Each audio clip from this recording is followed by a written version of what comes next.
Hello, welcome to Conversations today.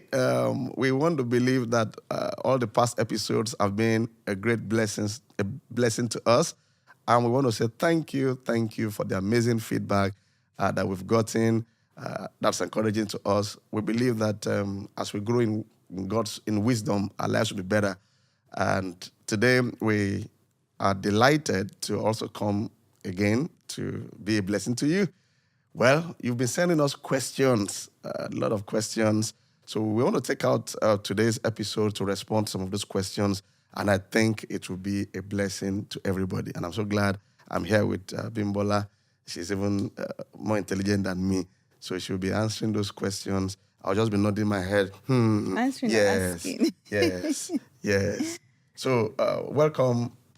Okay, thank you. Thanks for joining us again. Before we get into our questions, we wanted us to follow us, like, and subscribe to our channel and also our platforms all across social media. And of course, we want to keep getting more of your questions as we also learn from one another.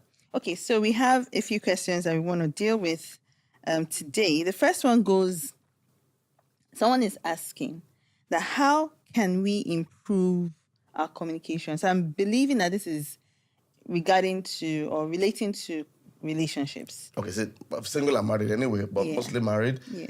Like, how do you Or improve on love communication? relationships, Yeah, okay. Yeah. So No, you are the one that... no, I'm asking how can we improve our communication? How did we improve our communication as husband and wife, as a couple? So many things. But communication is the lifeblood of every relationship. And that is a fantastic question because the moment two people don't understand themselves anymore, Satan comes in. The moment the communication lines are not clear, the enemy begins to put, his own interpretations into people's mind. So if I don't come clear to her about what I'm thinking, where I'm going, what I'm doing, the devil is allowed, in quote, to put thoughts in my mind. And that is where the problem starts. Conversations. The moment you understand the value of communication, then we will require some level of humility to respond to it. I just want to say that so that, because I've seen sometimes men or sometimes ladies don't place high premium on communication. That what is that? My heart is clean. I'm okay. No, the moment there is no clarity of communication, there will be confusion and the enemy can take over the place. So I think that's the starting point, that why I should know so that the enemy does not take advantage of my mind or the other person's mind. So it's as simple as, okay, if I want something, I don't want to assume the person knows what I want. I want to be able to express it in a non-threatening way and in a way that the person understands. Okay? So because sometimes people say they're communicating, but they're not really communicating at all because it's not clear, it's vague, and the other person did not pick it up. It's a two-way thing. Somebody is giving, another person is receiving. So at times, not at times, most of the times, let's ensure that the other person understands. And I want to also say that when you realize that, okay, sorry, she has something to say about communication, and then I will return. There's so much to say about communication anyway. Well, I think we should also realize that the way we communicate starts from somewhere. We learnt it from somewhere, from childhood. And a lot of us don't even think about the fact that we communicate based on what we were exposed to. We communicate as we learnt it. And then we get into a relationship and we just go on. We don't even think that maybe there's a better way to communicate. Also, the realization that the objective of this communication, the result or the consequence or the effect of this communication is for a particular thing, a goal, especially for married couples. We're a team. So whatever it is that you have to communicate is for, just like the Bible says that two are better than one. So whatever it is that you're communicating, the reason why you want to communicate with your spouse It's because you want to resolve something or you want something to be better. So understanding that or having the awareness would help.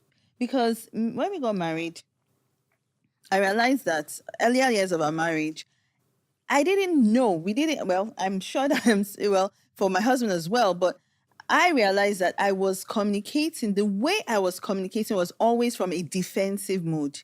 I was always trying to defend myself. I was trying to prove a point because from childhood or at a particular phase of my childhood, when I was in my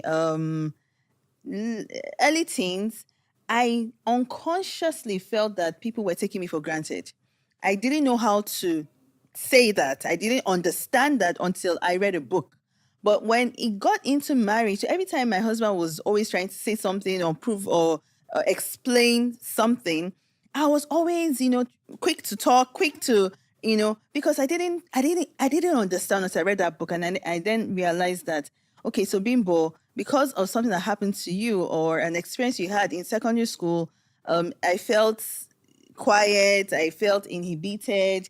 And then I suddenly got to my adulthood and I'm like, nobody's going to take me for granted.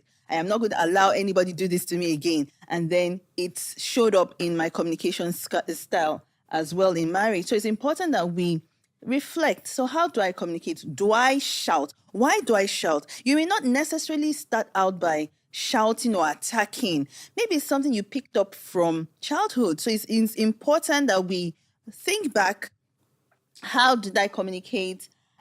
Some people communicate and they're always frowning or they're always smiling or they're always crying and they don't really think about it. They just feel that, okay, that is the way it should be. But in a relationship with someone, it doesn't necessarily mean that it's right. So it's important that we always reflect. We reflect based on how we were brought up, what we were exposed to. For instance, in certain parts of the world, you communicate and you communicate, you allow the other person talk. But maybe in our own part of the world, there has to be some stress in it. It has to be some loud, the voice has to be loud. If not, you're not communicating. So it's important we always trace where the kind of communication styles we all have. I mean, this we can go on and on this because from my experience with counseling with people also and in our own marriage, I realized that one of the things communication does is to help with transparency. It helps you to be naked and unashamed. And that transparency helps the bonding. Where there's no communication, it's easier for a wedge to come in or a misunderstanding to come in because it's like you don't know the person anymore. So communication helps you to be open. And as people also evolve in their marriage, for instance, you now need to know certain areas that need adequate communication or prompt communication or over communication if possible to avoid misunderstanding. I mean, as you evolve in your marriage, you realize that, okay, my wife would always want to know where I am, for instance. You know that she likes that. For whatever reason, maybe she gets anxious. Then wisdom demands that you let her know. There's some areas where she doesn't really maybe stress you. Fine, you can take that for granted. Or maybe there's something maybe your husband likes to know about expenses way earlier or something. As you evolve in your relationship, you will know areas where the enemy can take advantage of. So you communicate a lot along those areas on time and adequately. That helps understanding and wielding together. And then as she also mentioned, sometimes when I'm talking, my voice goes so high. She tells me that, Pastor, your voice is, Pastor, I don't call you Pastor. Sweetheart. Okay, sweetheart. Okay. That your voice is, even when I'm explaining football, my voice goes up. I don't know where I came from. Maybe it's from preaching. When I'm preaching, I've been preaching for almost 30 years now. So because of the prophesying and everything, so sometimes my normal range is even high, but it's not good. Especially when you are dealing with some very sensitive matters. Sometimes my voice goes up, and she says, your voice is, okay, I'm sorry, I keep it low. So as you engage each other, you would be able to know what communication means to that person. Adequate communication, then clarity. So the person doesn't think, is it like this, is it like that? Clarity. If you're in traffic, let it be that you're in traffic. If you don't have enough resources at a particular time, let the person know clearly. Not living unto yourself, because sometimes lack of communication can be seen as self-centeredness, where, oh, this is what I want to do, this is how I like to do it. I don't really need to let you know, as long as it's not a bad thing. No, that's not fine, because you are not alone in a relationship. So communicate. I mean, look at what happened to Adam and Eve in the Garden of Eden. I feel the moment the serpent started talking to Eve, maybe she should have reached out to Adam and said, come and see, oh. But she just kept doing what she wanted to do. At the end of the day, it ended up in disaster. I think communication is not just a social stuff relationship. It's the lifeblood of every relationship. Okay, so I believe that there's also an art of communication. Yeah. So the question was, the person asked, how do we improve our communication? So I believe that there are some skills that we should all learn when it comes to communication. For instance, what we just did, so my husband was talking, I was listening. So in communication, there has to be listening, the art of listening, where you allow the other person express themselves, and then you listen. You're not listening to respond, because sometimes we are like, the listening is passive. You're not listening to receive what the person is saying, but you're listening to, okay, I want to you're just quiet. It's not listening. You're quiet because you're thinking of what you're going to say, how you're going to respond. That is not listening. Listening means you actually get what the person is saying. Sometimes you even get feedback that, okay, is this what you meant? Or are you trying to say this? So there's an art to it. So when you're communicating with someone, you listen to them, allow them. It doesn't mean that the person is right.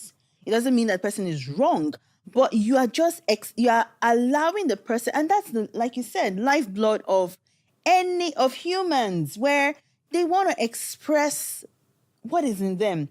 And then you allow them express that. And so that's the part of listening is there. And there's also a part of, we've talked about this and I learned it. I never knew about it until I got married.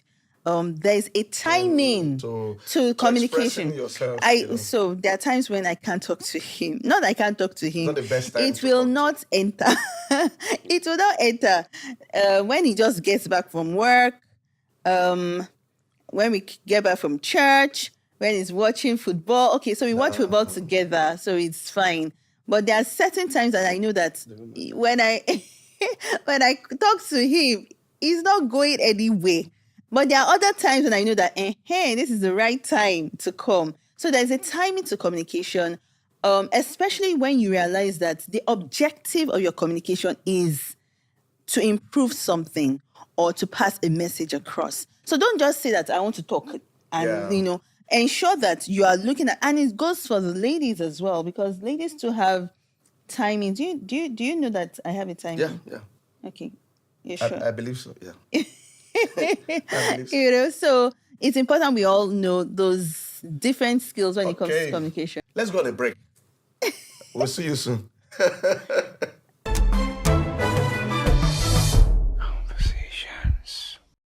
Okay, welcome back to Conversations with Yemi and Bimbo David.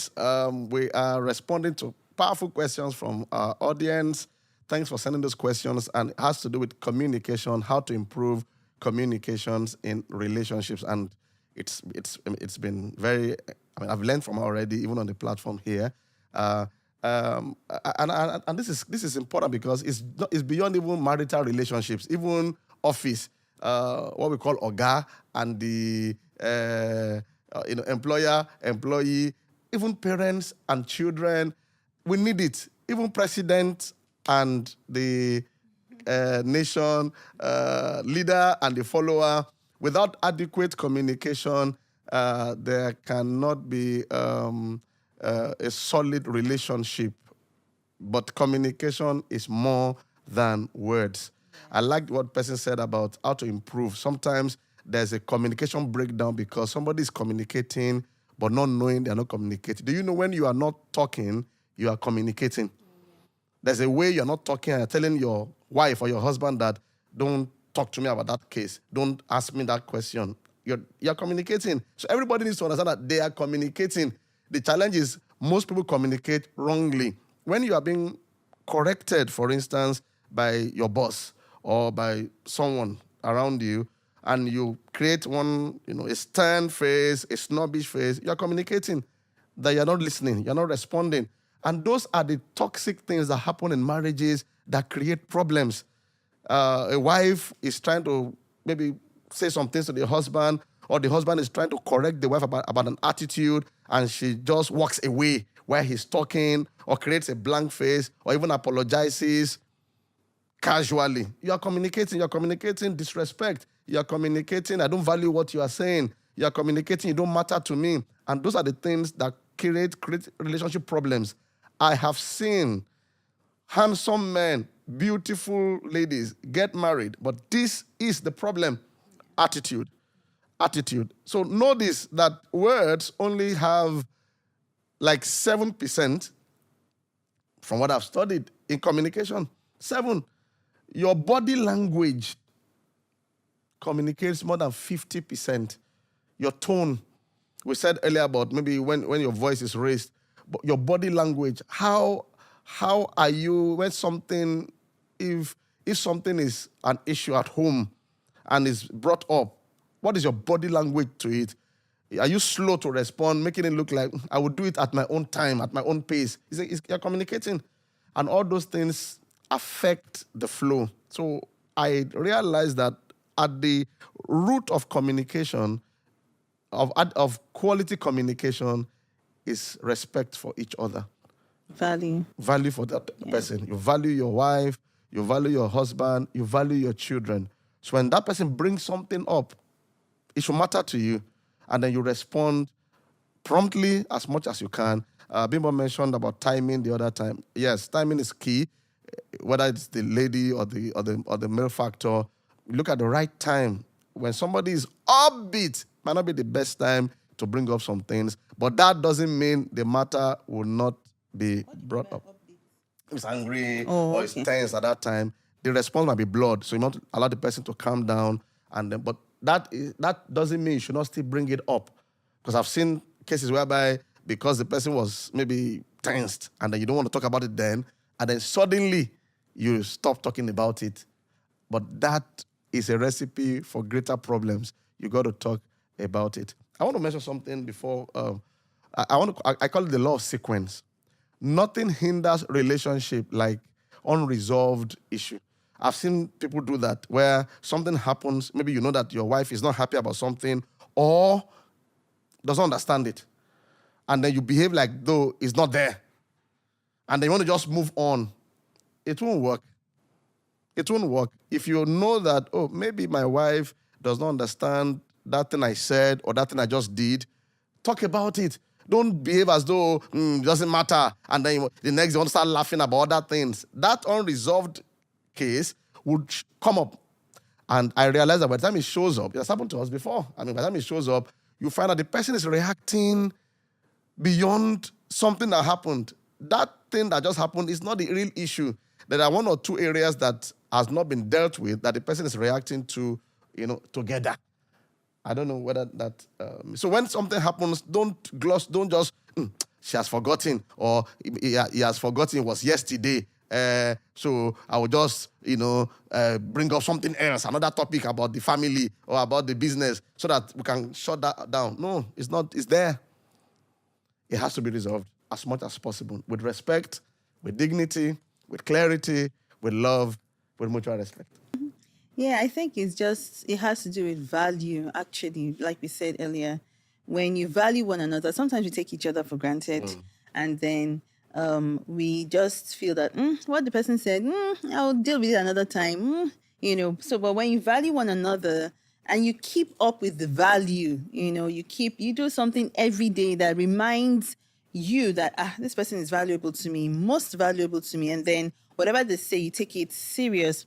I wanted to also say that sometimes the reason why we don't communicate sometimes is because we just make assumptions. We just feel that they should know or they will know that. Assumptions. We just make assumptions. We've been married for over 20 years.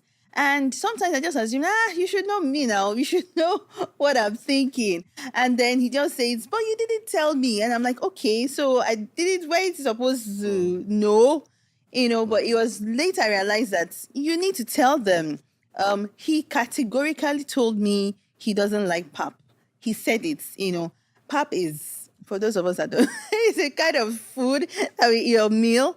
I love pap, and then imagine if he hadn't told me that he had to tell me that he doesn't like pap, and I don't make pap for him, and I don't take it when he's around, or maybe I just have a way of taking my own pap and enjoying it myself. But he categorically told me he doesn't like pap, and I think that's what we should. Communication shouldn't be hard, and sometimes marriage is a daily work, our marriages. So it shouldn't be formal or too official.